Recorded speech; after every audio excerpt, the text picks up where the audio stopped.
AI-powered communication opportunities and challenges ahead. This session examines how artificial intelligence, AI, continues to become more integrated into our lives.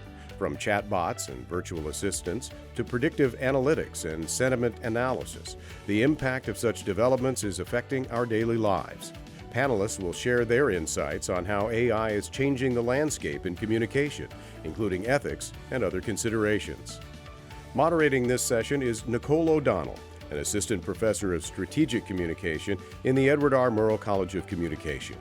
Her primary research focuses on the intersection of media psychology and communicating health, science, and risk. As a community-engaged scholar, she often collaborates with nonprofit organizations and government agencies, conducting research aimed at enhancing public health and safety. Please welcome Nicole O'Donnell.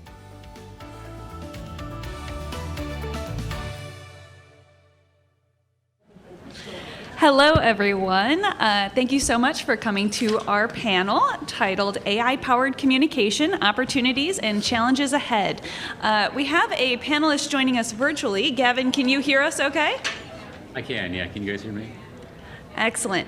Can we turn up the mic on him by any chance?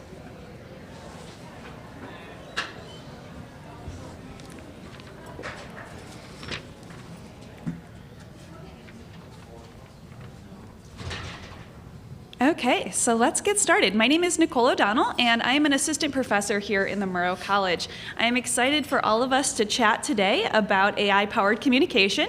We have 4 expert panelists, so I was going to start off by giving an introduction to our panel, and then I have some questions already prepared, but then also I'd love to hear from the audience as well to hear your thoughts on AI. So starting off, I'm going to introduce our virtual panelist, Gavin.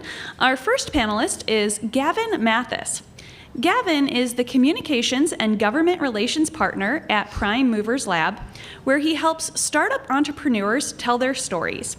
He previously was a vice president at Method Communication and has worked at Edelman's Washington, D.C. office. He started his career on Capitol Hill with the Senate Finance Committee and is a WSU Murrow grad. While he was here, he actually served as the editor of the Daily Evergreen. So thank you so much for joining us virtually. Yeah, thanks for having me. Apologies I couldn't be there. Oh, no, and we can hear you perfect, so that's great. Our next panelist is Dr. Alex Kirkpatrick. Alex is a lecturer in the Murrow College and soon to be postdoctoral associate at the Alan Alda Center for Communicating Science at Stony Brook University. Alex publishes research on public engagement with science, technology, and risk, and their dissertation focused on public understanding of artificial intelligence, with work focused on people's sense-making of AI in communication studies. Thank you so much for being here, Alex. Thank you. Our next panelist is Dr. Ryan Thomas. Ryan is an associate professor of journalism and media production in the Murrow College, and Ryan's research focuses on journalism amid processes of change, looking at the forces shaping journalism and how journalists make sense of these changes. Ryan actually recently returned to Murrow from spending 10 years at the University of Missouri School of Journalism. So thank you so much for being here with us, Ryan.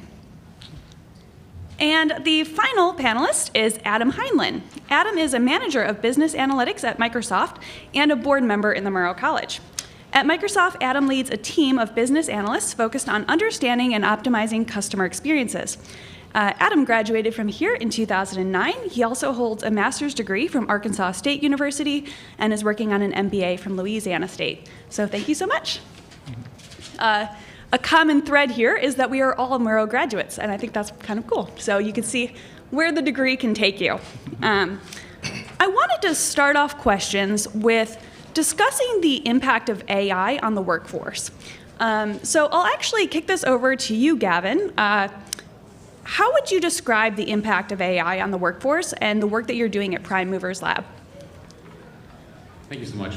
Yeah, I think probably would help if I just give a little background about type of work I do at Prime Movers and why I'm probably going to be the most techno-optimistic person on the panel, and just really excited to see kind of how AI transforms the world of PR and journalism. I'm kind of an agency of one, so I do PR for not only Prime Movers Lab, a venture capital firm, but also for all the companies that we invest in. So that's 50 plus early stage, kind of like seeds, Series A companies who are just getting started. They probably don't have anyone to do PR for them. So, like I said, coming from an agency background, I try to serve as this one-person agency and do everything I possibly can for all these very young companies. And that's why AI has just been a huge benefit for me to be able to track media coverage, schedule social content using Sprout Social and numerous other platforms. And in the last few months, ChatGPT has really kind of amped this up and enabled me to do more work for not only Prime Movers Lab, but also for all of our portfolio companies. And I think that's just, we're starting to see what exactly what agencies can do, what a single journalist can do, and how they best can leverage ChatGPT. And obviously there's a number of ethical questions that we'll get into today. But in terms of being able to just drive home PR success, I see ChatGPT just being a huge benefit for folks like me with either in the agency world or in-house in a PR role, just because there's no shortage of things that I need to do on a day-to-day basis. So I'm already starting to use it to kind of be a first draft of a lot of press releases and op-eds. It's definitely not going to be, what it turns out is not something that's going to be immediately publishable. It's going to go through many iterations, and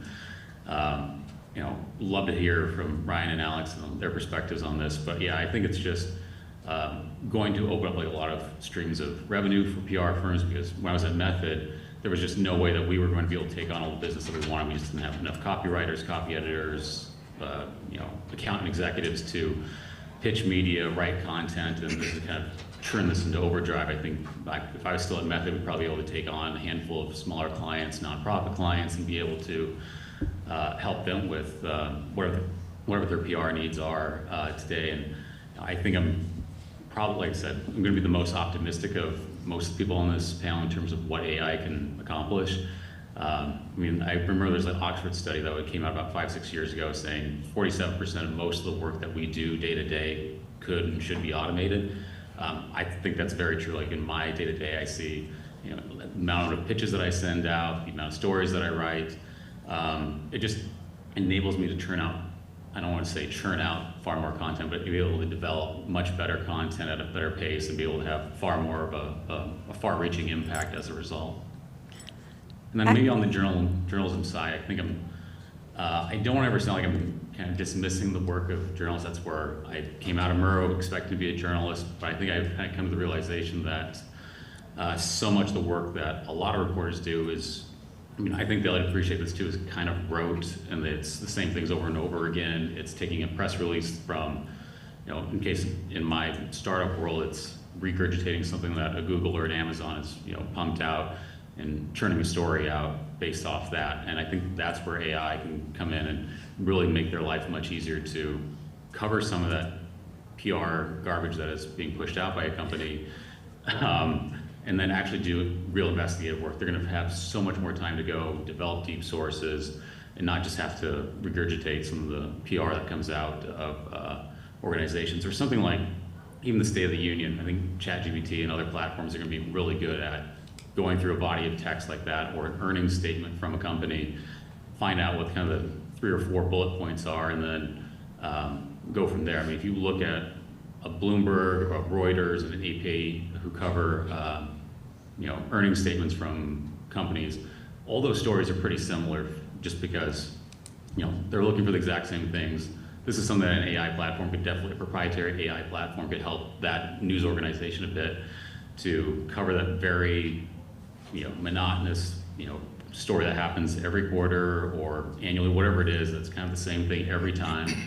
And then they can actually go do their actual job and, like I said, cultivate sources and really do interesting investigative work. So I'm hopeful. I don't know if it's going to actually play out as much as I think it is going to this way, but I'm hopeful that this is going to be a godsend for a lot of reporters to go do interesting investigative work and not have to worry about the kind of day-to-day stories that you just see that are plastered across the tech crunches and a lot of publications that are just having to cover funding announcements after funding announcements and product announcement after product announcement that may not be as important as the company may think it is. Yeah.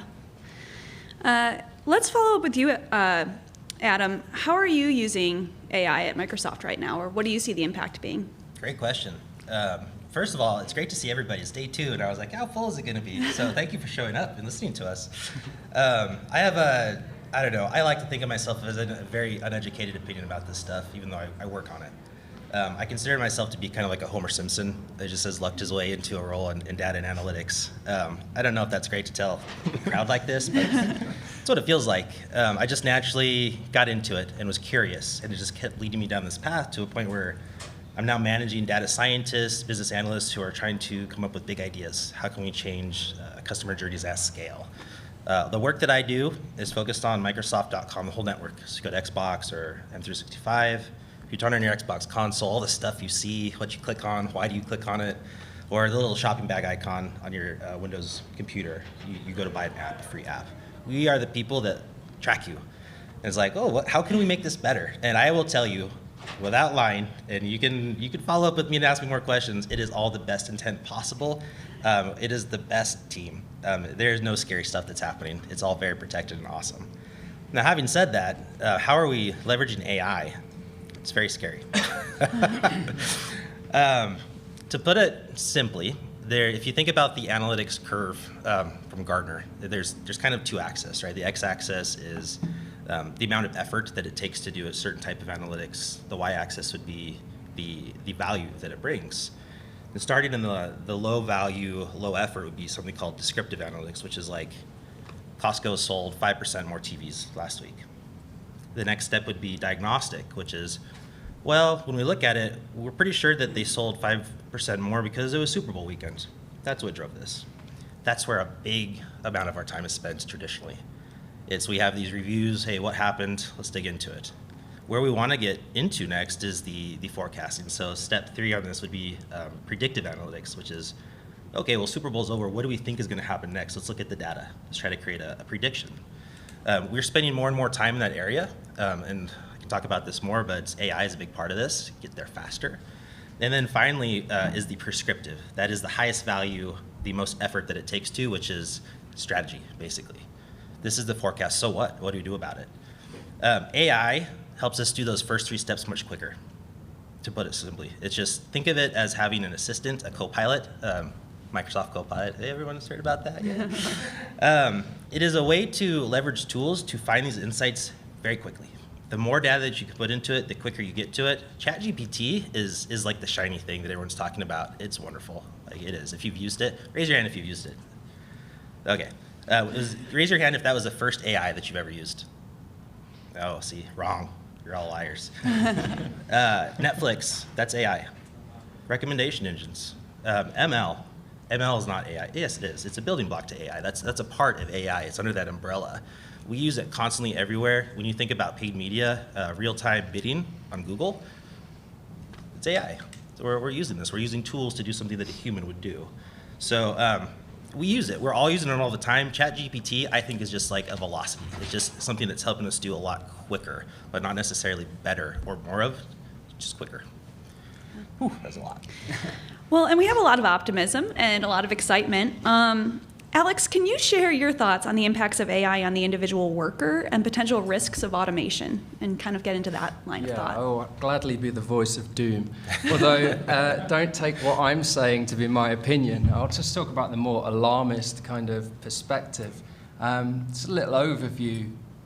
The World Economic Forum back in 2017 coined the phrase the 4th Industrial Revolution to talk about the likely effects on workers. Now, some of the more alarmist projections say that those most at risk, at high risk of automation, are the 51% of tasks in the global economy that either use physical labor or data entry. Currently, they're paid about $16 trillion a year, those people around the world, to perform those tasks. More alarmist projections from World Economic Forum and people like that say that AI is essentially going to touch all of those jobs, and the fear is replacement. The reality is, in previous industrial revolutions, what you find, instead of replacement, you get displacement.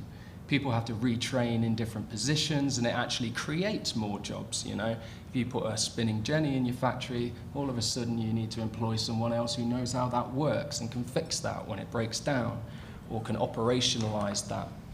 However, there is a concern that the public understanding of AI isn't at such a point where people will know what to do if replacement is on the horizon. As you see here, it's quite reflective actually. Around a third of you perhaps put your hand up to say that you'd never really used AI other than ChatGPT, but you had.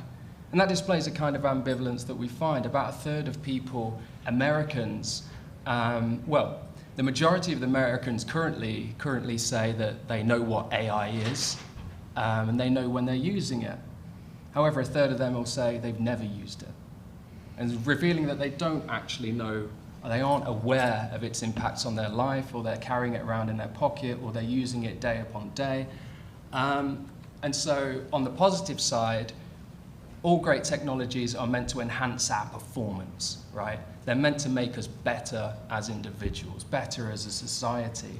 They're meant to augment your work and allow you to produce better, take more time in your day, get driven to work by your car, have ChatGPT help you churn out 5-6 reports a day rather than the one.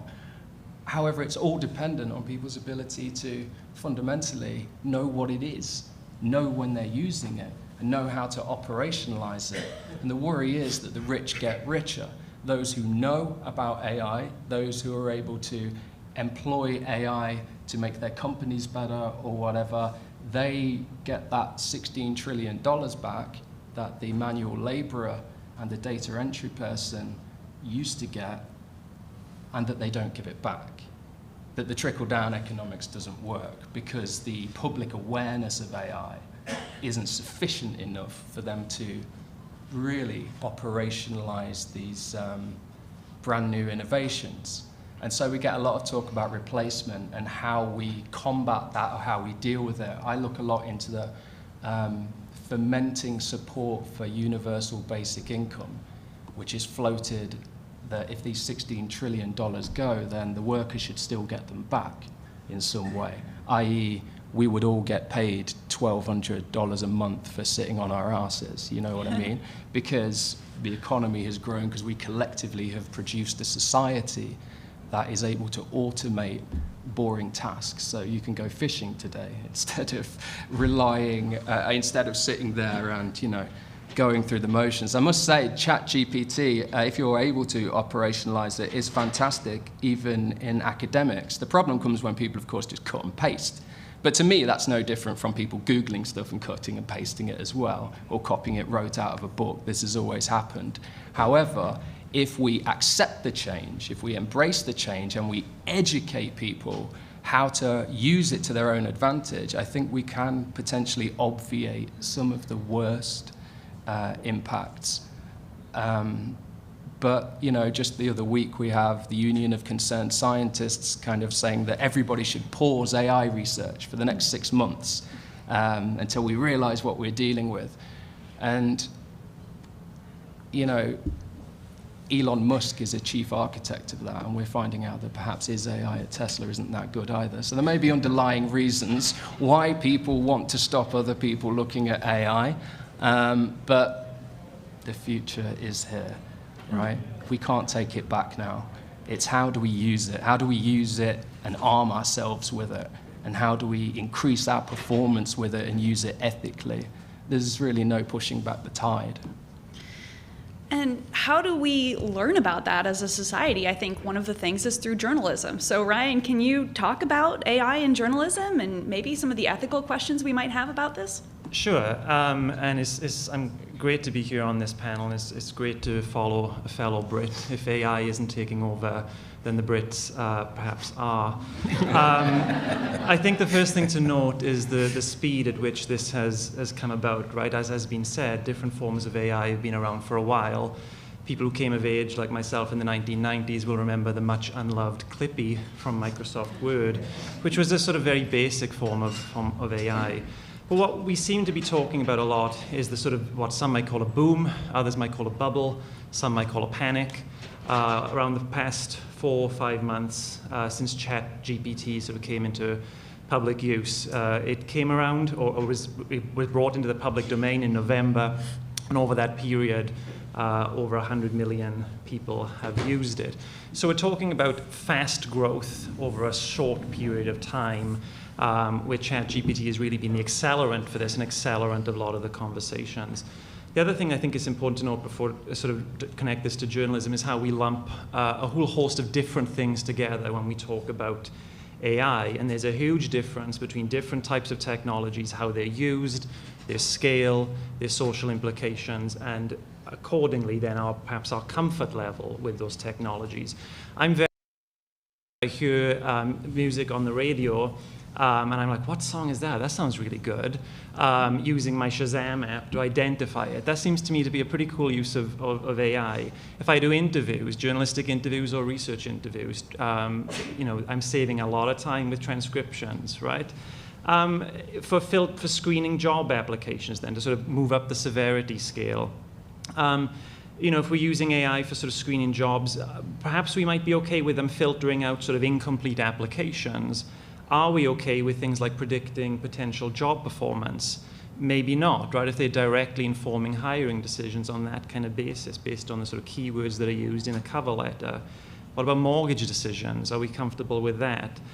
There's been cases in Michigan and New Jersey about bail decisions and other states using predictive technologies based on the likelihood of criminal recidivism. In other words, the likelihood of a person reoffending. Are we okay with AI making decisions about either a person's liberty or public safety, depending on which way you look at the issue? And then we have things like deepfakes, right, where you have sort of clear malign intent to misinform. So there's like a whole gamut of stuff that we're talking about when it comes to AI. And I think that then when we layer that onto journalism, the sort of honest but academic and dull answer is that it depends, right? It depends what exactly we are talking about when it comes to AI. Transcribing interviews, that seems like an appropriate journalistic use of AI. Detecting hate speech in comment sections. If sort of there's racial epithets or slurs in comment sections, that seems like an appropriate use of AI. But then you get to things like identifying sort of trending topics. That seems to be pretty safe, but what are we talking about here, right? Are we talking at the national scale, local scale? Is the local school board ever going to be trending?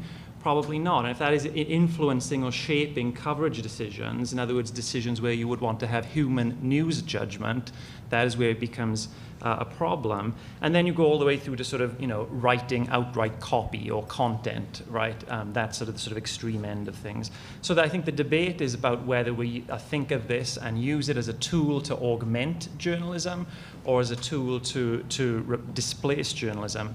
I'll just share with you sort of two contrasting cases here that I think give us sort of divergent paths of where we could be headed, at least in terms of news organizations. The first is a tech company called CNET.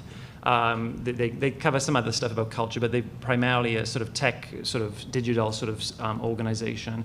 It came out a few months ago that they'd published dozens of feature articles entirely written by AI, and they either had limited disclosure or inconsistent disclosure. In other words, not telling the reader that they were written by AI or telling them on an inconsistent basis, i.e. for some articles and not others. Another news organization called Futurism applied their journalistic sort of skepticism, curiosity, right, human traits that we ought to value, and saw this and saw something doesn't quite add up here. This isn't looking right. What they found was the stories tended to be of poor quality. They were riddled with errors. They were terrible prose, right, the dullest, flattest prose you could ever come across. And many of them were plagiarized, right? So it essentially, CNET had become, for these articles, an automated plagiarism machine. CNET added some disclosures after the fact and then invited readers to notify them if they saw errors, right? But the cat was out of the bag there, or I don't know what my metaphor is there. But that's one path, right? Sort of perhaps a path we ought not go down. Another path may be Wired Magazine, which is also a tech company, a tech news organization, very good reputation. They've developed an ethics policy directing the use of AI in their newsroom. I'll just give you some examples. They say, we may use AI to suggest headlines or text for short social media posts. We may use AI to generate story ideas, and we may use AI as a research tool to supplement or extend traditional web searches.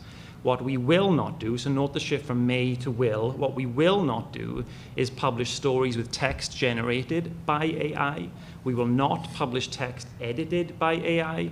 We will not publish AI-generated images or video, and we will not use AI-generated images instead of stock photography. In other words, photography created by human beings.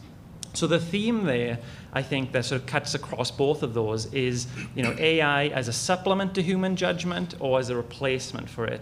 And I think, to be honest, that sort of speaks to where most people are at in terms of their comfort level about AI, right? Both in journalism and in wider media. I'm pretty okay with my Roomba sort of learning the interior of my house to do a better job, and if it misses something, I can sort of hoover that up in my spare time if I have any.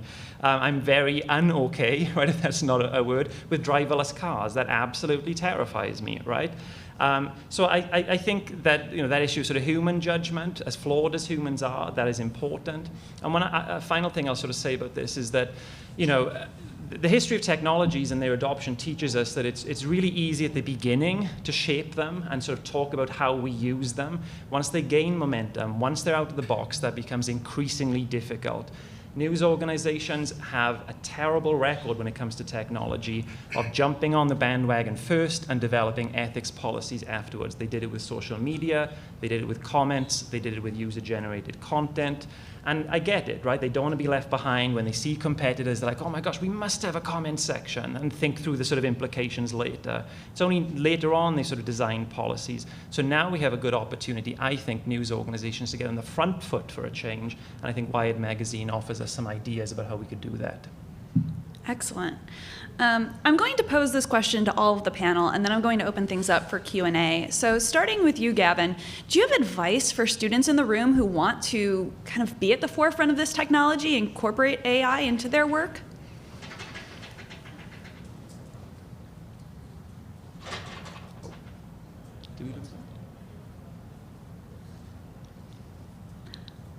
I don't think we can hear you. Sorry, I don't think we can hear you. Now. Oh, yep, perfect. There we go. Okay, perfect. Yeah, I think it's just being very open to it. I don't think, like my job's going to get replaced by AI. I think a good chunk of the day-to-day tasks I do will be replaced by it, and it's finding those opportunities. I think it's just being very open and even trying to be a little entrepreneurial. Like, I'm kind of excited to see what a company like Cision, which has a media database, what they kind of end up doing in terms of recommending reporters for me to pitch or generating pitches. Some may have seen Propel, which is another media database that tracks media coverage. They released Amiga, which generates a pitch and a press release, and I used it and didn't actually publish the release, but just I was generally curious to use it and see what it came up with, and a 2 cents prompt along with the reporter who I wanted to pitch. And it wasn't great, but it was like surprisingly good. I mean, as Ryan said, the prose is very flat. I don't think any reporter would have written anything or responded to me based off of it, but it's impressive that it was able to do that. And just because it's seen so many pitches, it's kind of knows what's the most likely thing to work. But I think, I'm excited to see what they come up with, where a PR person will drop in 3 or 4 key data points, identify the reporter that they want to pitch, and then some sort of pitch is generated. You go through, edit it, make it better, make it tighter. I would compare it to something like that someone fresh out of college or for summer intern would do. It's kind of a nice first draft, and then obviously you have to go back and actually tailor it for the reporter you're working with based on your previous history with them. In terms of advice for the next generation, I'd say focus a lot on creative thinking, original. Like, are your ideas actually as original as you think? I think things like ChatGPT will get immensely better and be more original in their thought, but I think it's just incredibly important that you're bringing something to the table as a writer to say something unique that is not going to read as poorly as Ryan pointed out with some of the, if you ask it to spit out an 800-word op-ed on some topic, it is going to be pretty flat prose. So you need to kind of use the same the writing skills that you cultivate at WSU to turn that from a B- into an A or something that would actually get picked up in a newspaper. The Michael Lewises of the world and Cormac McCarthy's, the great writers, they're not going to have, I don't think they should feel threatened by AI. Like, they've cultivated a very unique skill set, and that's what a lot of students should be looking at too is, really, you still need to hone that writing skill even if you are using ChatGPT. Excellent. Creative problem solving is always going to be incredibly important. Great tip. Adam, what do you have to add? Advice for students? My general advice for anyone curious about AI, instructors or students, is just learn about it. Be curious. It changes so fast. I have no idea what it's going to look like in 6 months. I can say that openly, honestly. It just moves so fast. If you asked me 6 months ago if we'd have a panel at Murrow talking about AI, I'd be like, no, it's not there yet. So you got to just kind of be curious. You have to be willing to learn what it is, how I could leverage it, to be cautious, be curious but cautious. I think everyone kind of said don't scrape it and just put it in the paper and turn it in and think that it's good, because it's probably not. I see my profession, analytics, changing as these type of tools become more available. A lot of what my team does is we translate. We're like marketers. They come talk to analytics and they say, help me understand this. I need to talk to my calculator, basically. They can do that with these tools now. And so once the calculator talks back, you have to start talking about why the calculator is saying that. Describe how the calculator was built. Describe what else you could be asking the calculator. And it's really focusing your energy on editing, right? Not being so procedural in your approach to some of the questions that you get, but editing the answers, trying to add to it, make it more original, more creative. I think it goes to what you're hearing here for journalism in the analytics field and marketing field. It's going to force everybody to kind of up-level their thinking a little bit. You can't get along with just like trying to understand the trend really well. It's the so what of it, and focusing all your time there. And that's what I think tools will be doing for us. And if you don't get on the ship, it is out, it's out the gate. I think everyone agrees on the panel. It's out there. It's not coming. And it's not. I will also say that this is not like VR. It's not a 3D TV screen that was kind of like fun for a little bit. This is something different. This is more like a social media change. It's out of the gate. It's going to change how we talk to each other and the tools that we use at scale. Yeah. Alex, do you have any challenges that you see in the future in the classroom or in your research? Well, I think the main challenge, apart from the economics, as far as the classroom goes, it's just the same problem that we always deal with, perhaps for hundreds of years, and that's plagiarism. And that's just cutting and pasting, and you're not actually learning anything. I'm just of the opinion that you're going to use it, and my deepest hope is that you finally learn how to cite things in APA properly, hint, hint, okay? Because you can ask the ChatGPT to spit that out for you, and that's perfectly great for those standardized things that we need, okay? And I'll give you an example of how I used it the other day. Effectively, saved me a couple of hours. Many years ago, I learnt about diffusion of innovations theory, and Rogers' book became sort of central to my understanding of how people make sense of technology. Now, there's a concept he talks about, relative advantage, that I know quite a lot about, and I was writing a paper that's going to be published soon about universal basic income. But I just needed a reminder, like, what does he actually say about it, and on what page does he say it, and how do I cite that in APA? That would have taken me like 10 minutes in the past. I'd pick up the book, I'd flick to the chapter, I'd find the page, I'd put it in APA format, boom, it's done it for me. And what that allows me to do is the creative thought to continue writing my manuscript and putting my own voice in my manuscript and not wasting time on the incidental little bits. So my greatest hope for you all is that it takes away all those monotonous things to a certain extent if you learn how to operationalize it, like correct citations and what page number was that on, and what did he actually say about this, and what is the definition.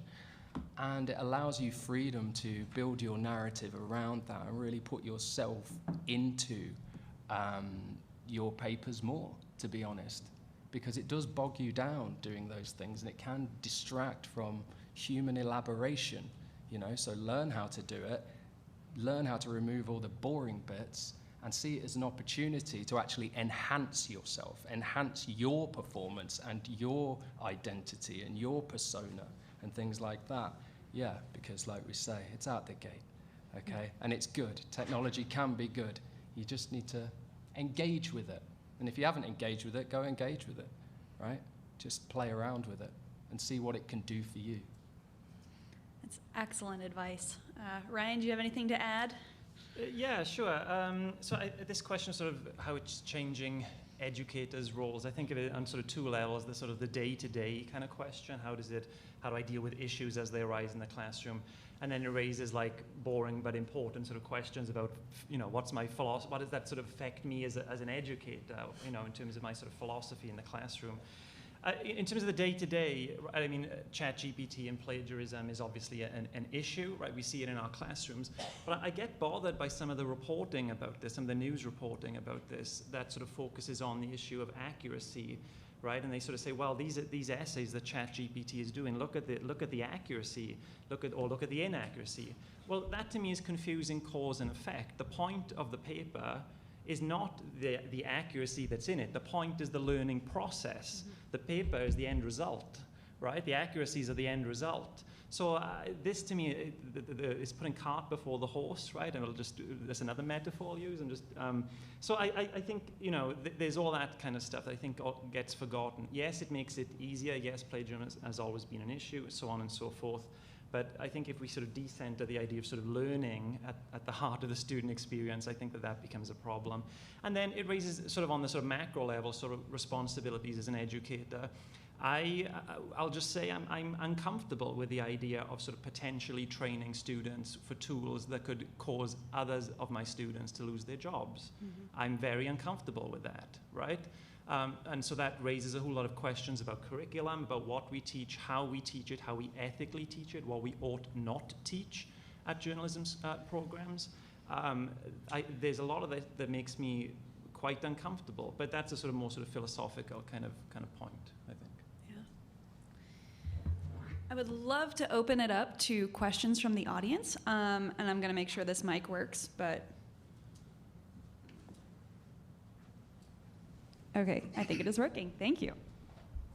Hi, I'm Amy. I was just wondering, I know the future of AI is super unpredictable, but I was wondering if you see it in the future replacing or taking people out of their jobs, and kind of like what career fields would you see that in? Who wants to take that one? Yeah. I'm happy to give it a first go. Short answer is yes. But I think the way that I think, excuse me, and I'm sure you have an opinion on this, but I think of it very similar to when PCs were introduced. Everyone who was not using a computer was upset because they're like, oh God, all the jobs are going to be gone. And it's kind of true, but new jobs came. You find new ways to use the technology. I don't think, and everything that I've read and understand and what I've seen is adding AI into a function does not eliminate the function or the desire to improve that function, to do something more with it. And so kind of going back to that curve of analytics, it's allowing folks to be more strategic with the things that they're working on and just not get dragged into the muck. But for sure, some jobs we don't want to do. I would put it that way. And the thing is about PCs did have like a dramatic and sort of immediate effect. You've got to think that AI as a field of study, as a field of science, has been around since the 1950s in kind of a formal way. Those who would say that the fear of replacement is kind of unwarranted would point to the lack of change that AI has so far affected. Whereas other industrial revolutions and other technologies, the locomotive train, it changed things instantly. And that's what we were promised, instant change from the more alarmist perspective, but we just haven't seen that.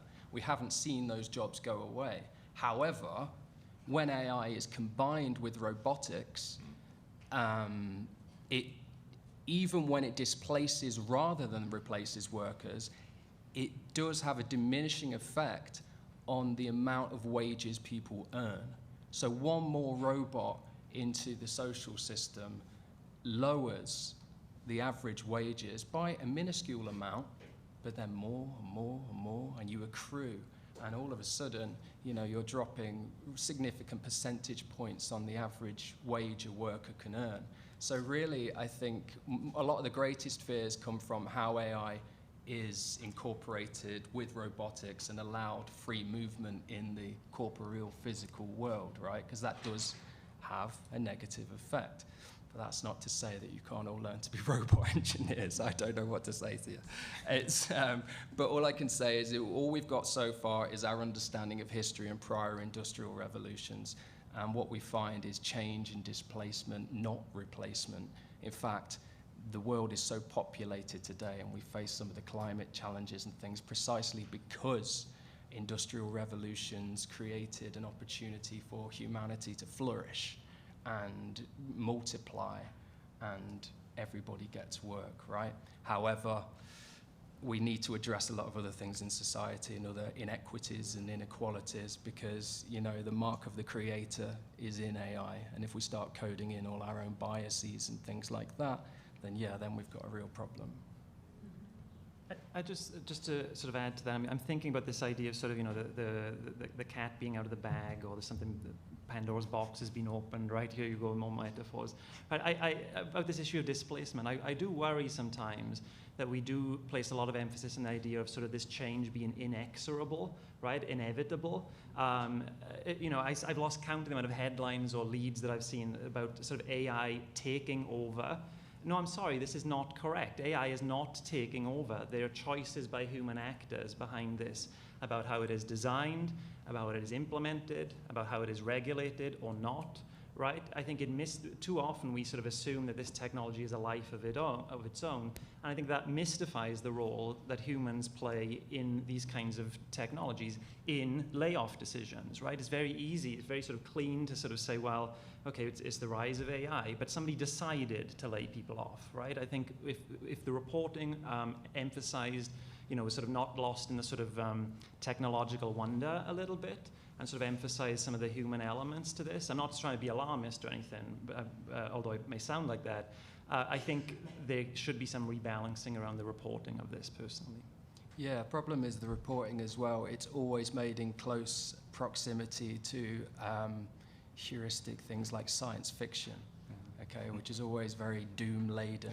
I hardly ever read anything about this ChatGPT or anything like that without someone mentioning the Terminator or priming this thought of unrealistic, faraway artificial intelligence. And all it does is muddy the reality of the situation, you know. But that's the heuristic that we all have, right? Our first introduction to AI, most of us as children, was through cinema.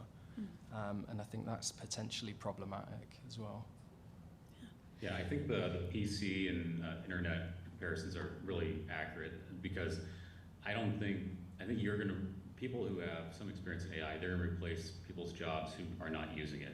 We've seen that with the mobile revolution, with internet, with the personal computer. Like, it's the ones who fail to adopt to the latest technology. You're just going to be far more productive than those individuals are. So yeah, I'm hopeful that it's not going to lead to wide-scale displacement of creative individuals. I think this has gotten particular attention because it's the first time where white-collar jobs are realizing, our professions are probably far more likely to be, or more likely to be displaced than a lot of blue-collar work. And there's always been this perception that robotics are going to replace, a lot of blue-collar jobs, people who are plumbers, truck drivers, and we're just realizing how difficult it is to do a lot of those professions, because dexterity in a robot is very tough. Humans are actually very good drivers. It's like it's a very hard problem to use radar, LiDAR, cameras, all the things you need to do to drive a vehicle. I think everyone keeps worrying about white men who are truck drivers being completely decimated by this revolution. As we've seen, that hasn't happened yet. It may not happen for not nearly as soon as we expect. But yeah, I think it's the copy editor's job, maybe the radiologist, someone like a paralegal who's doing a lot of data entry, looking at things, looking at legislation, looking at medical reports.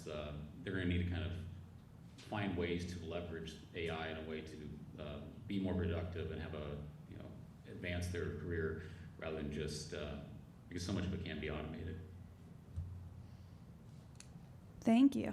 I have one more question from the audience that we'll have time for the whole panel to answer, and then I think we will wrap things up. Okay, I want to start by saying thank you so much to the panel members. A lot of my research is on autonomous vehicles. Sorry, Dr. Thomas. But one thing that I really agree with that the panelists have said is that public understandings of AI, including autonomous vehicles, is so low. But what I struggle with in my research is better communicating and increasing public understanding without coming across as like propagandistic or like only talking about the good things without talking about the risks. So my question for the panel is, what are some of the best strategies or practices that y'all imagine for increasing public understanding of AI that's balanced and ethical? Excellent question. Thank you. Well, to start with, I think we have to take the lessons of science communication generally, that attempted education and top-down kind of paternalistic teaching of AI and its intricacies doesn't work, right? It doesn't work with any science. Knowledge does not equal good attitude, okay? So it's engagement that we move to in science communication. We want to engage the public with our science. We want them to build their own positive perspectives, perhaps a bit of guidance along the way. There's nothing wrong with having your opinion. But people develop opinions about science and technology as a result of their social system, right? As a result of their family, their friends. People rely on internet resources after leaving high school now for most of their understanding of science and technology. And so we have to monitor where they're learning. They're learning the intricacies from the internet, from blogs, from journalists. Journalists are the primary source of STEM information for the vast majority of people. So it's a difficult one because we've struggled to get people to engage with climate change and take any mitigative action on that or adopt energy innovations, and we're still trying to figure that out.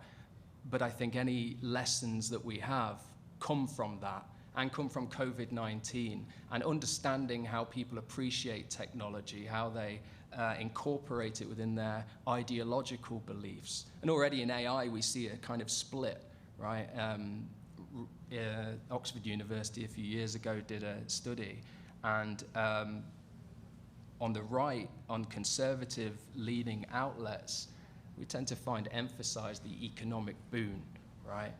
But then on the left, we're emphasizing this slightly too alarmist point of view that, you know, the working class is being decimated, the rich get richer. And so we're already seeing this polarization in opinion about AI.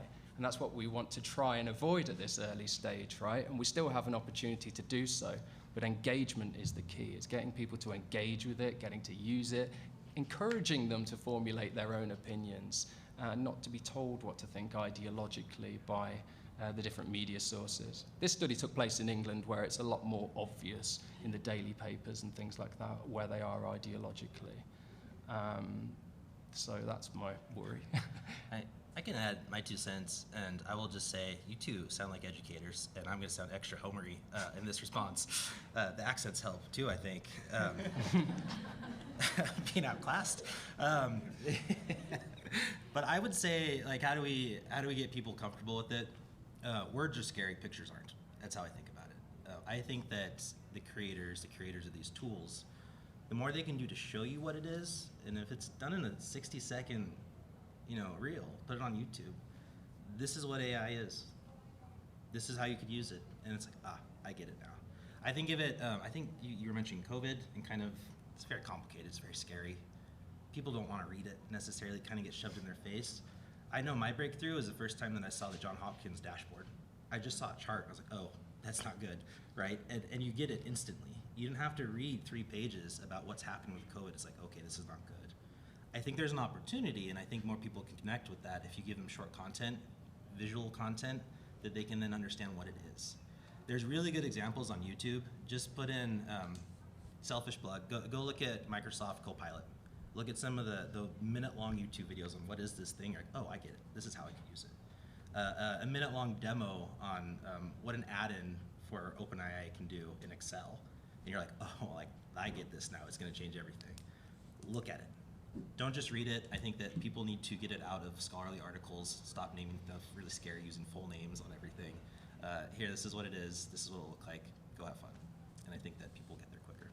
Yeah, I think learning about the limitations of AI is quite important as well, right? To avoid that sci-fi narrative and to appreciate what we're dealing with. like a very advanced calculator and great algorithms and stuff.